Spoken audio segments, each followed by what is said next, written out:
Hello and welcome to EdFile. I'm Ayola Kasim. We're at the Dubai Expo City, the venue of COP28.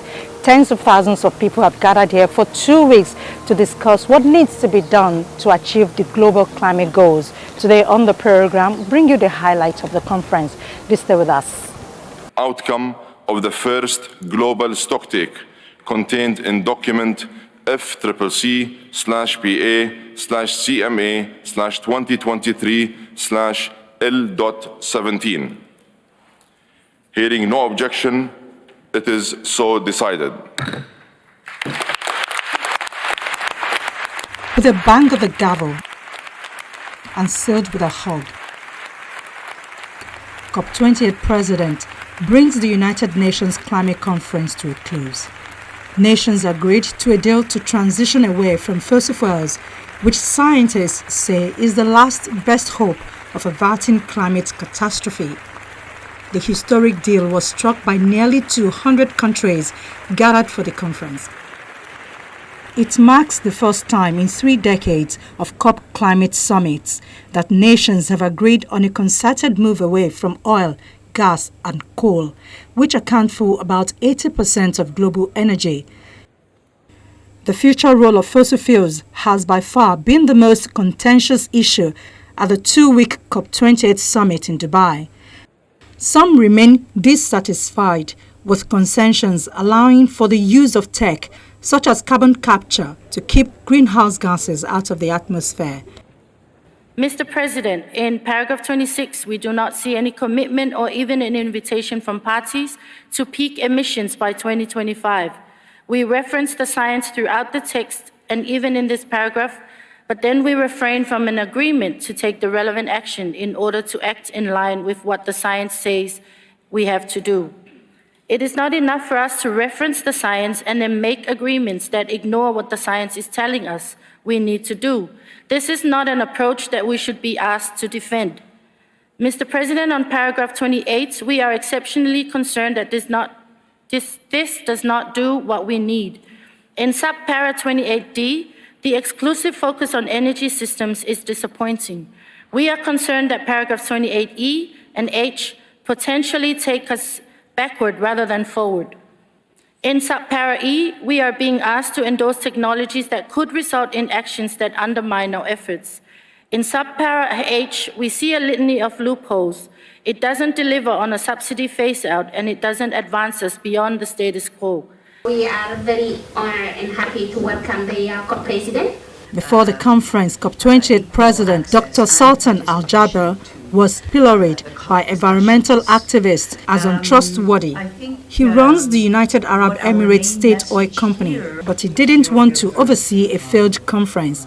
I want everyone to know that we have the full political will to support a successful COP28. How do we cut 22 gigatons of emissions by 2030? Before he started, his office pumped up climate initiatives like an EU and US-led declaration by nations to triple renewable energy capacity by 2030.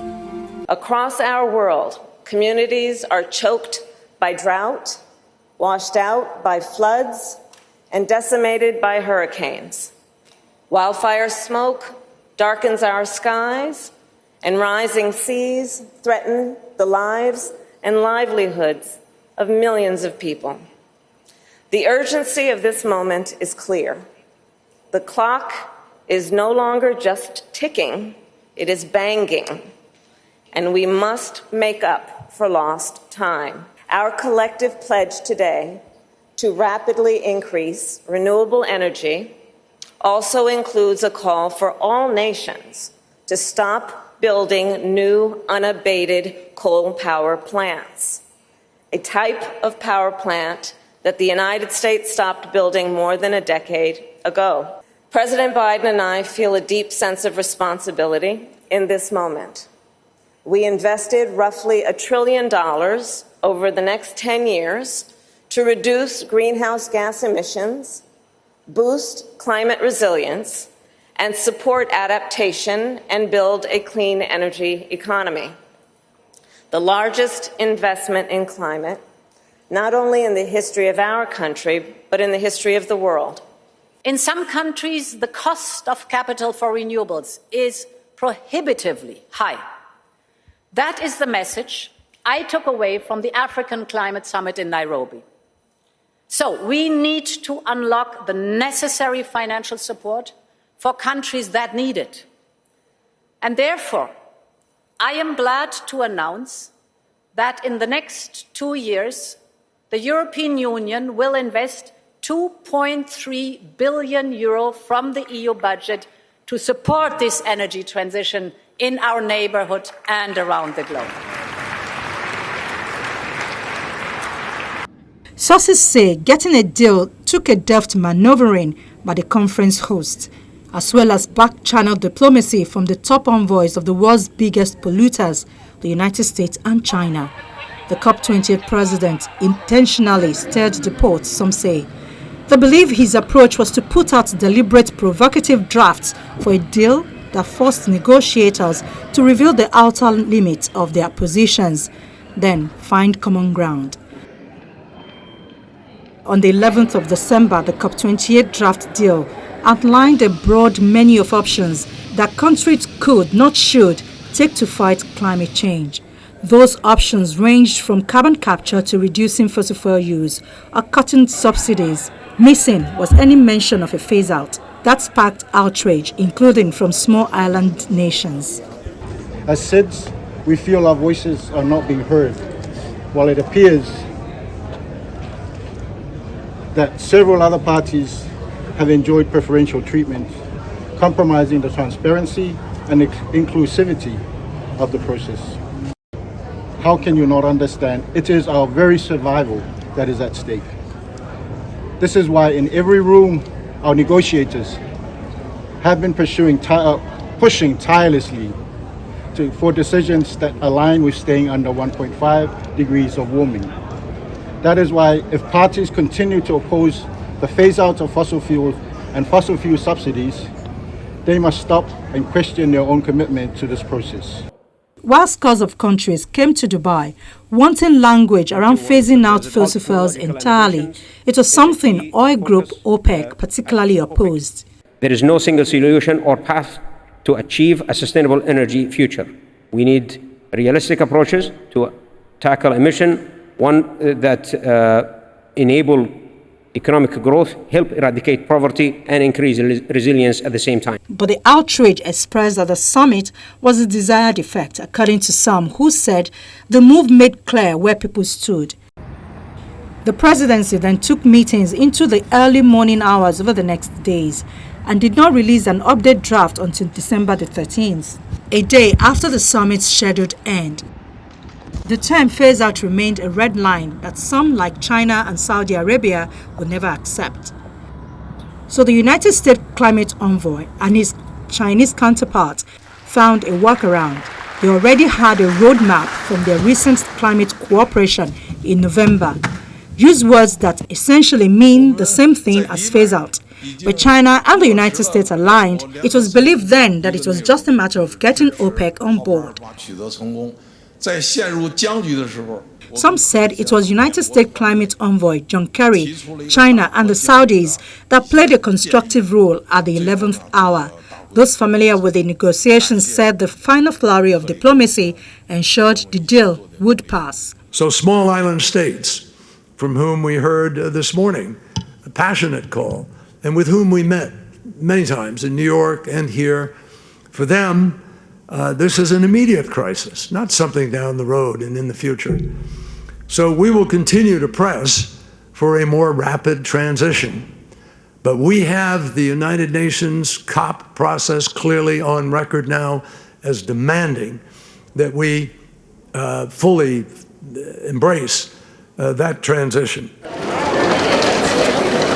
This is the first time the world has expressed a unified desire to eventually end the use of fossil fuels. The provision calls for transitioning away from fossil fuels in energy systems in a just, orderly and equitable manner, with the goal of achieving net zero by 2050. While it is sending a resounding signal to international markets, it will not immediately destroy oil consumption or shrink prices. However, incremental policy moves and shifting investment trends over time will ensure a longer-term transformation of the energy economy. For our part, we have been trying for decades to streamline our policy on gas. We now seek to shift from oil, coal and wood to using cleaner gas. We seek large-scale investment in the area as well as renewable energy. The green wall in Nigeria, in northern Nigeria, erect to halt the encroachment of the desert will expand. Water and flood management efforts will also be enhanced. We seek energy-efficient ways to improve agriculture and productivity and food security. We stand ready to contribute to the effort of decarbonizing the global economy. Our vast renewable energy resources present an opportunity for sustainable development. We call for strong and decisive collaboration in unlocking these resources for the benefit of our people and the world.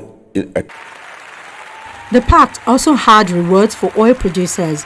There's a clear acknowledgement that technologies like carbon capture can reduce the climate impact of oil, natural gas and coal. Boosting such technologies was highlighted in a list of actions that countries should take to fight climate change. Carbon capture remains very expensive in certain applications.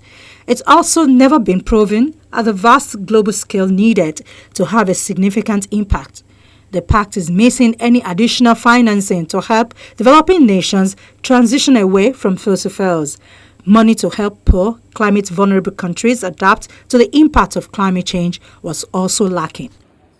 There is no doubt, Mr. President, that the text just adopted is leaving a lot of African and Nigerian questions unanswered.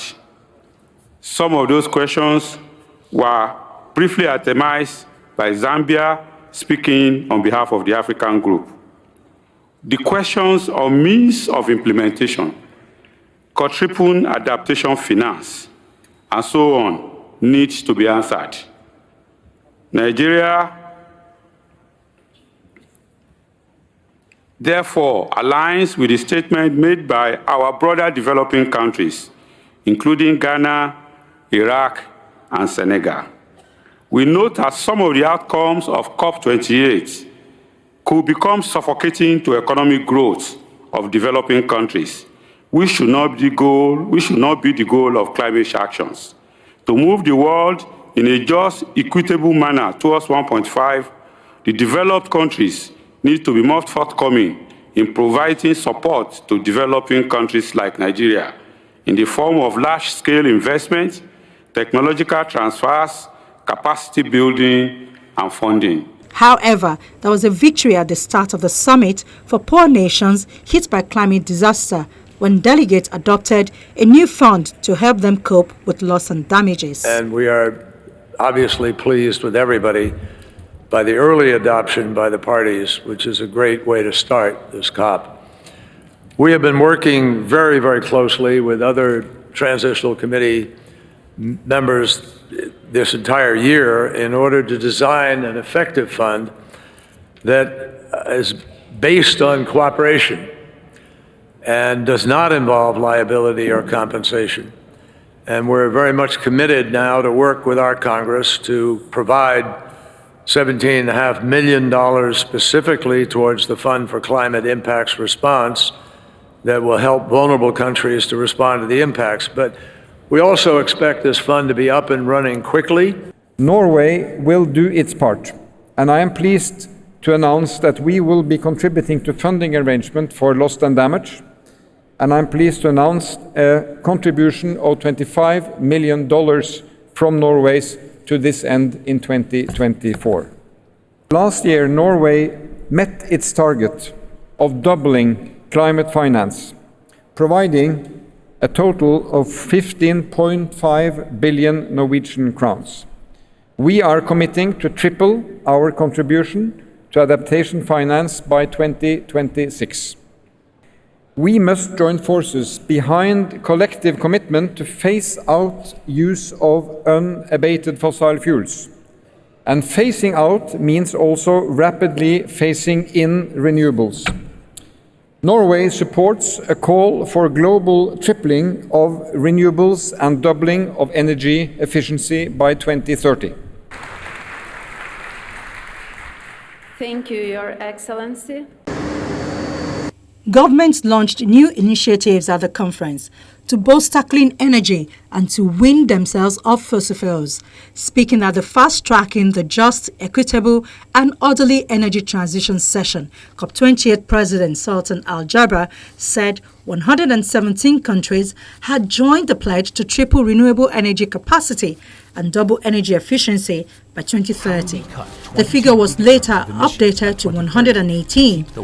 The COP president also used his speech to urge the oil and gas industry to align around the 1.5 degrees Celsius temperature goal. The COP28 presidency is asking all parties to sign the global pledge to triple renewable energy capacity and double energy efficiency by 2030.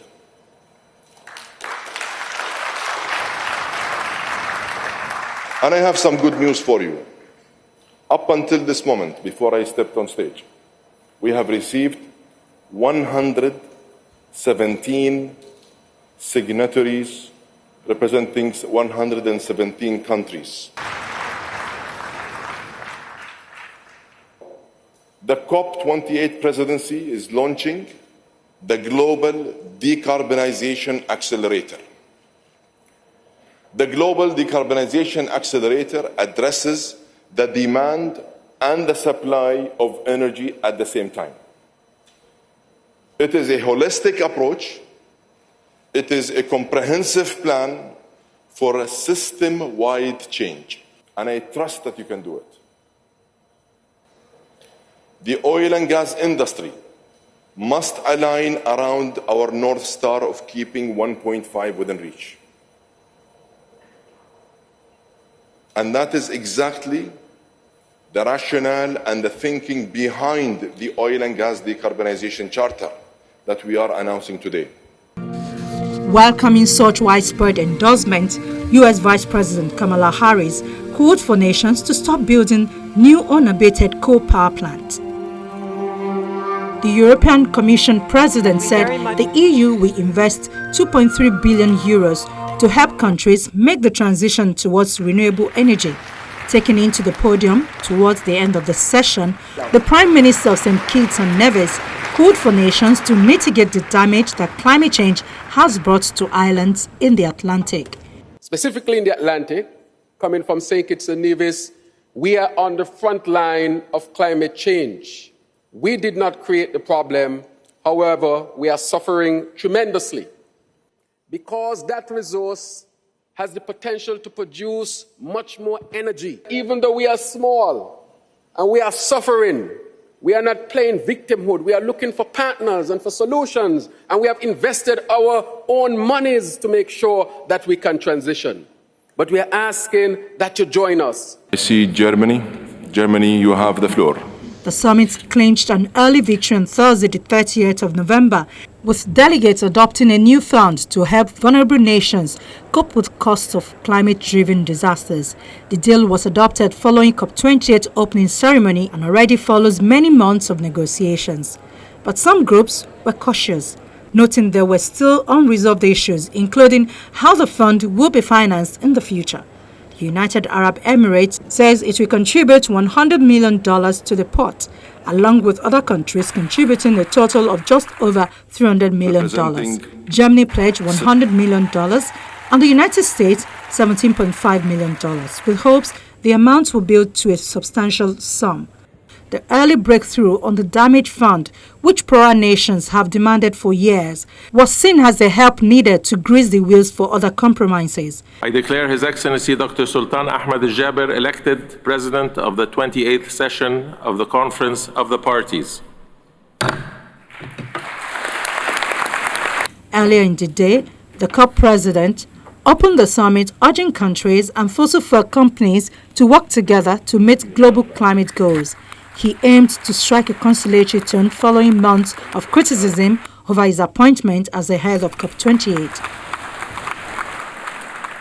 Let history reflect the fact that this is the presidency that made a bold choice to proactively engage with oil and gas companies.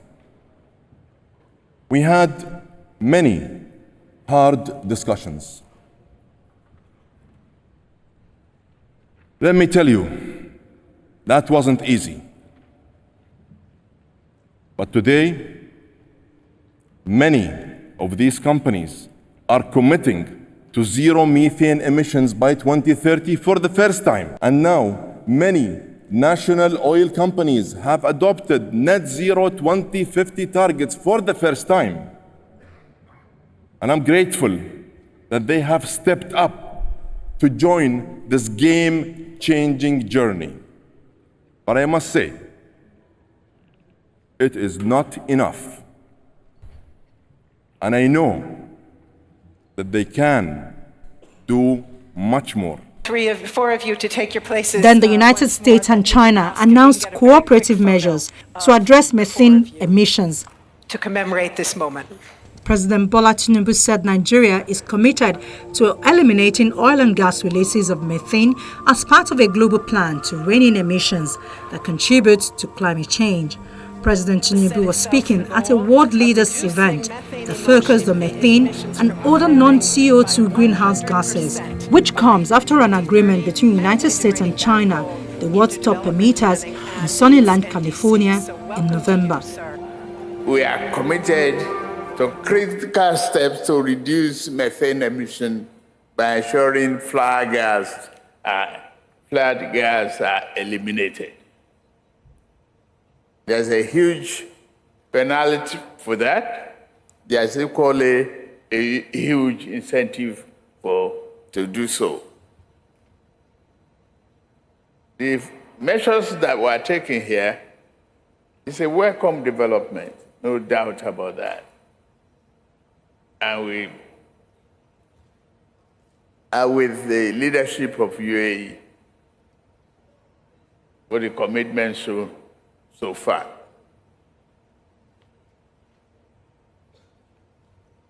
We are consolidating on the gas export, usage domestically and export for other countries. I can assure you that we will be partner in progress to achieve renewables. But on the 9th of March, protesters marching under various causes rallied at the summit, highlighting issues ranging from the Gaza ceasefire to indigenous rights and climate justice. But they knew the rules: no naming of countries, no country flags allowed, and participants made sure to follow the chant by the MC.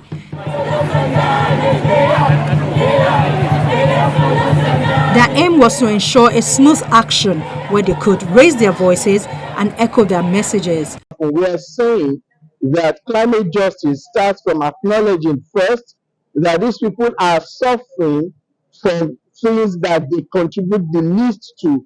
Africa will not contribute the least to the reason of climate change, but even within Africa, within our various countries, within our various communities, there are people who are even contributing the least, and they are the ones most impacted, least able to bounce back. And it is our responsibility, because this is global stock taking, and they are not here.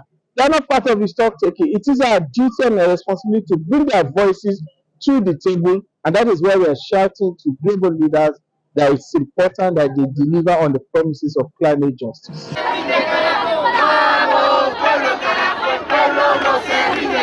Most protests took place within the summit's Blue Zone area, which is under United Nations control and where local laws did not apply. So today we are marching together with civil society from all around the world that are present here at COP. And we are marching because first of all, because it's a Human Rights Day, 75 years after the Human Rights Declaration, actually. And we are fighting for all the injustice and the human rights violations across the globe. And in particular, like, we are asking for a ceasefire now. And also we are asking for this space being the UNFCCC space, the UN space dealing with the climate emergency, to be a space where the civil society voice could be heard. Hearing no objection, it is so decided. At the end of the day, there was a deal. The deal struck in Dubai after 2 weeks of hard-fought negotiations was meant to send a powerful signal to investors and policymakers that the world is united in its desire to break with fossil fuels, something scientists say is the best last hope to stave off climate catastrophe. Several countries cheered the deal for accomplishing something elusive in decades of climate talks. Allow me, please, to declare the meeting adjourned.